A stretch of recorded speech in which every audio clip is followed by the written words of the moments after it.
Hello আমার সকল estimate বন্ধুগণ, আশা করি আপনারা সকলে অনেক ভালো আছেন।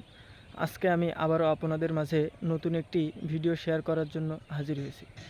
আসলে ফু দিয়ে কোনো কিছু নেভানো যায় কি না কখনো ভেবে দেখেছেন?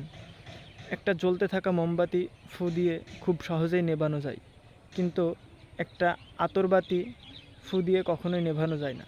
কারণ যে নিজে থেকে জ্বলতে থাকে তাকে যে কোনো একটা সময় মানুষ চেষ্টা করলে নিভিয়ে দিতে পারে, কিন্তু যে সুগন্ধি ছড়ায় তাকে কখনোই শেষ করা যায় না।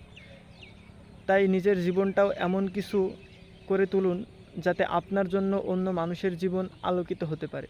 তাহলে নিজের জীবনের আলোকিত কখনোই অন্য কেউ চেষ্টা করে নেভাতে পারবে না। আসলে আজকের গল্পের মূল বিষয় হচ্ছে নিজে একটা অন্যদের রোল মডেল হয়ে উঠুন, যা প্রত্যেকেই আপনার প্রতি শ্রদ্ধা এবং সহনশীলতা প্রকাশ করবে। তাহলেই নিজেকে সফল এবং ভবিষ্যৎকামী মানুষের সাথে সামঞ্জস্য করতে পারবেন। আজকের ভিডিও এখানেই শেষ করলাম। সকলকে ধন্যবাদ।